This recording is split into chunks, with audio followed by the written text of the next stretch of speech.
नमस्कार विद्यार्थी मित्र मैत्रिणींनो, करंट अफेअर्स बाय मेघाली या आपल्या यूट्यूब चॅनलवरती तुमचं मनपूर्वक स्वागत. इथे आपण डेली करंट अफेअर्सचे इम्पॉर्टंट क्वेश्चन्स पाहतोय, जे तुम्हाला आपल्या येत्या MPSCच्या सर्व एक्झाम्समध्ये, सरळ सेवा आणि केंद्रीय परीक्षांमध्ये जरूर पाहायला मिळतील. त्यामुळे आपल्या चॅनलवरती जर तुम्ही पहिल्यांदा आले असाल तर चॅनलला लाईक करा, जास्तीत जास्त विद्यार्थ्यांना आपला चॅनल शेअर करा, सबस्क्राईबही करा आणि महत्त्वाची गोष्ट म्हणजे लेक्चर संपूर्ण पहा, एकही प्रश्न यातला स्किप करू नका. ठीक आहे, तर पाहूयात आजच्या म्हणजेच 28 जून 2026च्या चालू घडामोडी. प्रश्न पहिला, पंजाबमध्ये VBG रामजी योजनेअंतर्गत ग्रामीण कुटुंबांना किती दिवस रोजगाराची हमी दिली जाणार आहे, असा प्रश्न आहे. तर या प्रश्नाचे योग्य उत्तर आहे पर्याय क्रमांक B, 125 दिवस.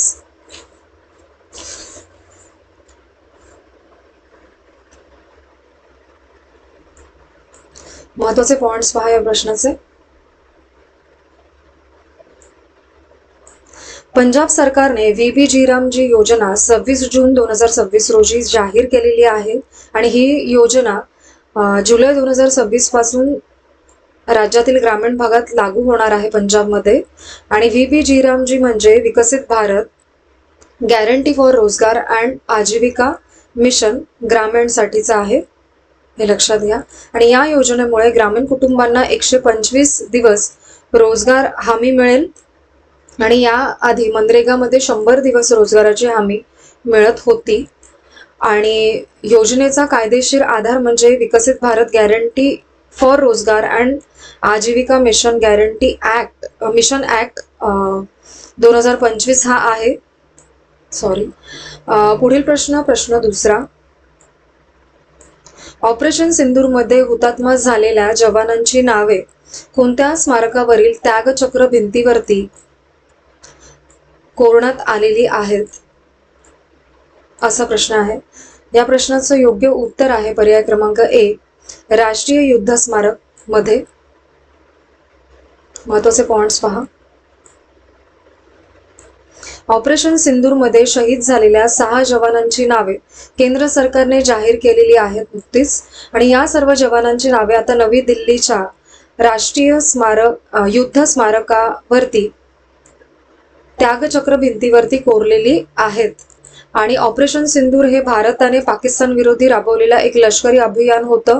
आणि शहीद जवानांमध्ये सुभेदार मेजर पवन कुमार, रायफलमन सुनील कुमार, लान्स नाईक दिनेश कुमार, मुरली नायक, हवालदार सुनील कुमार सिंह आणि सार्जंट सुरेंद्र कुमार यांचा समावेश होता. नावं साधारण लक्षात घ्या. आणि त्यागचक्र भिंत ही राष्ट्रीय युद्ध स्मारकाचा मुख्य भाग आहे आणि या जवानांची नावे कायम स्मरणात राहावीत म्हणून स्मारकावरती कोरलेली आहेत. पुढील प्रश्न तिसरा. भारताने गगन प्रणालीद्वारे जेट विमानांचे पहिले सॅटेलाइट आधारित लँडिंग कोणत्या विमानतळावरती केलेले आहे? या प्रश्नाचं योग्य उत्तर आहे पर्याय क्रमांक C, उदयपूर विमानतळ येथे. महत्वाचे पॉइंट्स पहा.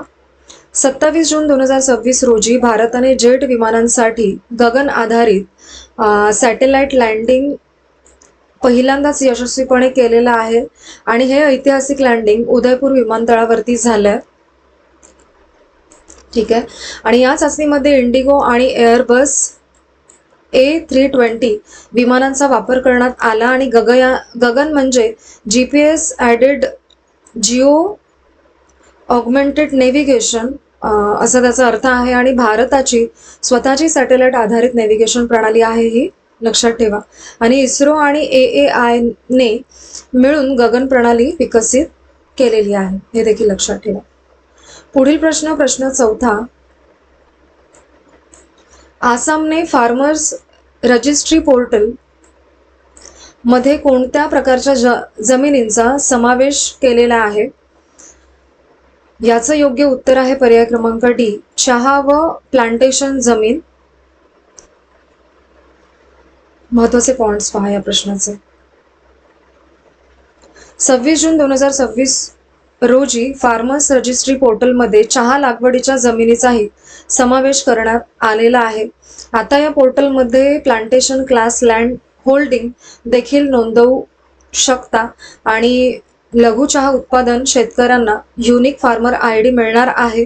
तसेच फार्मर्स रजिस्ट्री पोर्टल हे शेतकरी आणि त्यांची जमीन यांची माहिती नोंदवण्यासाठी डिजिटल प्लॅटफॉर्म आहे आणि या पोर्टलमुळे चहा उत्पादकांना सरकारी योजनांचा लाभ घेणे सोपे होणार आहे आणि या पोर्टलद्वारे शेतकऱ्यांना खते मिळवणंही सुकर होईल.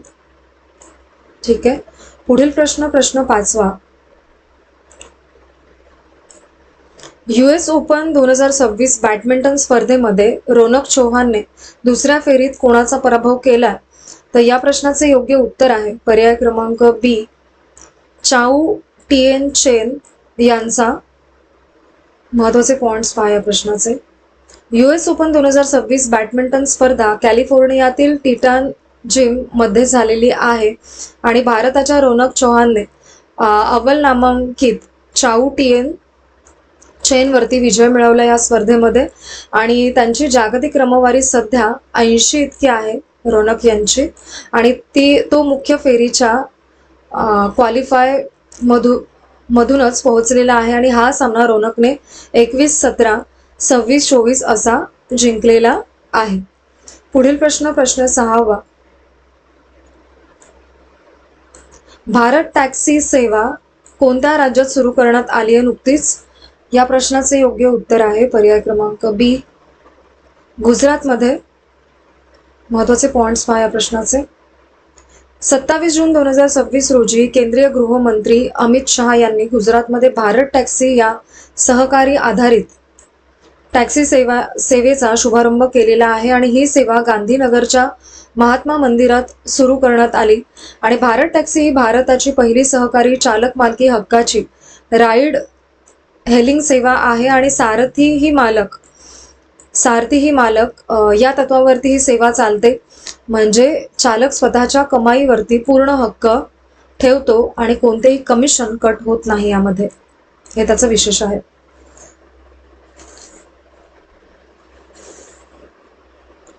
पुढील प्रश्न 7वा.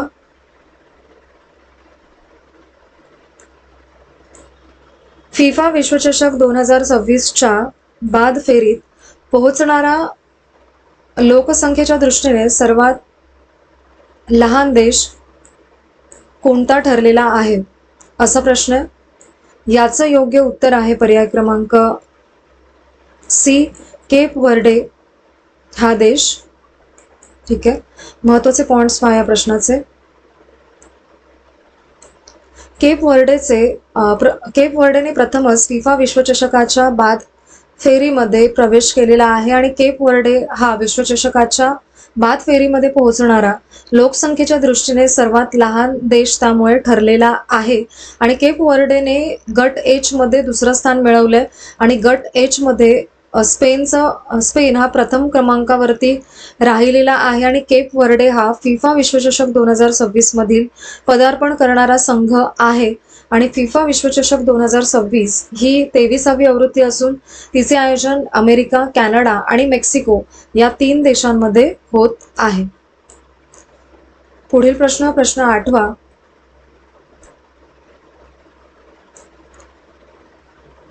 लेक लाच खालील मॅग्मा साठ्याचे 3D नकाशांकन करण्यासाठी कोणते तंत्रज्ञान वापरण्यात आलेले आहे असा प्रश्न आहे. याचं योग्य उत्तर आहे पॅसिव्ह सिस्मोलॉजी तंत्रज्ञान वापरण्यात आलंय. महत्वाचे पॉइंट्स पहा. लीचर सी हे जर्मनीतील आयफेल ज्वालामुखी प्रदेशातील ज्वालामुखीय सरोवर आहे आणि लेक लाच खालील मॅग्मा साठ्यांचं प्रथमच उच्च रेझोल्युशन 3D नकाशांकन करण्यात आलंय. ठीक आहे. आणि या संशोधनासाठी पॅसिव्ह सिस्मोलॉजी तंत्रज्ञानाचा वापर देखील करण्यात आलेला आहे आणि GFZ German research centre for Jio sciences आणि युनिव्हर्सिटी ऑफ पोस्टडॅम यांनी संयुक्तपणे हे संशोधन केलेलं आहे आणि लेक लाच हे ज्वालामुखी सरोवर जर्मनी देशामध्ये आहे, हे लक्षात घ्या. कुठे हाही प्रश्न येऊ शकतो, तर जर्मनीमध्ये आहे. पुढील प्रश्न 9वा. IIT बॉम्बेचे पहिले आंतरराष्ट्रीय उपकॅम्पस कोणत्या देशात सुरू होणार आहे, असा प्रश्न आहे.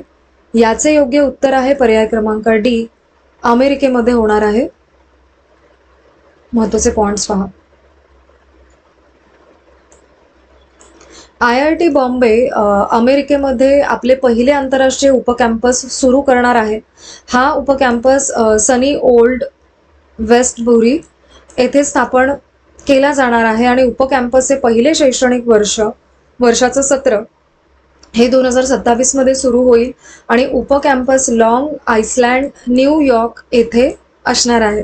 आणि IIT बॉम्बेचे संचालक प्राचार्य शिरीष केदारे यांनी लेटर ऑफ इंटेंट म्हणजे LOI वरती यासंबंधी स्वाक्षरी देखील केलेली आहे. ठीक आहे. पुढील प्रश्न 10वा. ICGS अक्षय भारतीय तटरक्षक दलात कुठे दाखल करण्यात आलेले आहे. या प्रश्नाचे योग्य उत्तर आहे पर्याय क्रमांक ए, गोवा या ठिकाणी. महत्त्वाचे पॉइंट्स पहा. ICGS अक्षय ही भारताची तटरक्षक दलाची नवीन पिढीतील फास्ट पेट्रोल व्हेसल आहे आणि ICGS अक्षय भारतीय तटरक्षक दलामध्ये गोवा येथे दाखल झालेली आहे. आणि ICGS अक्षय ही भारतीय तटरक्षक ताफ्याचा महत्त्वाचा भाग झाली आता. आणि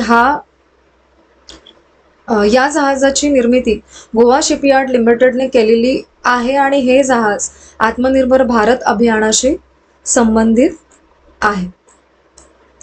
पुढील प्रश्न 11वा.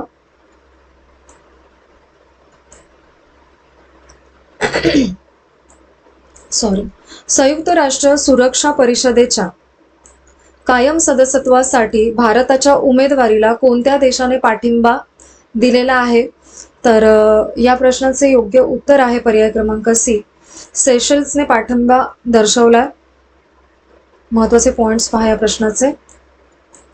सेशल्सने UNSCच्या कायम सदस्यत्वासाठी भारताच्या उमेदवारीला पाठिंबा दिलाय आणि हा पाठिंबा सेशल्सचे परराष्ट्र मंत्री बॅरी फॅरो यांनी जाहीर केला आणि भारताला कायम सदस्यत्व मिळावे अशी सेशल्सची अधिकृत भूमिका आहे. आणि भारताची मोठी लोकसंख्या हे कायम सदस्यत्वासाठीचं महत्त्वाचं कारण असल्याचं नमूद करण्यात येतंय. आणि भारताचा वाढता जागतिक प्रभाव अधोरेखित देखील करण्यात आला आणि भारताच्या शांतता राखीव मोहिमांतील योगदानाचा देखील उल्लेख या दरम्यान सेशल्सने केला. ठीक आहे. पुढील प्रश्न 12वा आणि आजचा आपला शेवटचा प्रश्न.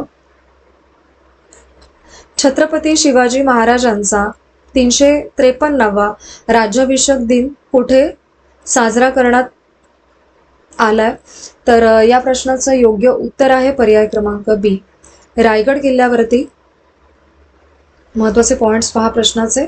छत्रपती शिवाजी महाराजांचा 353वा राज्याभिषेक दिन रायगड किल्ल्यावरती साजरा करण्यात आला. राज्याभिषेक दिन हिंदू चांद्र पंचांगातील तिथीनुसार साजरा करण्यात आलेला आहे आणि यापूर्वी राज्याभिषेक दिन हा 6 जून रोजी ग्रेगोरियन दिनदर्शिकेनुसार साजरा करण्यात आलेला होता.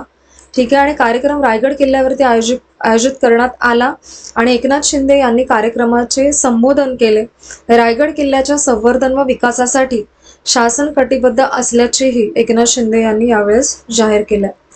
ठीक आहे. तर आजचे आपले 28 जून 2026चे डेली करंट अफेअर्स पाहून झालेले आहेत. लेक्चर शेवटपर्यंत पहा ही एकच विनंती आहे आणि लेक्चर तुम्ही आजच्या शेवटपर्यंत पाहिलेच असेल त्याबद्दल थँक्यू सो मच.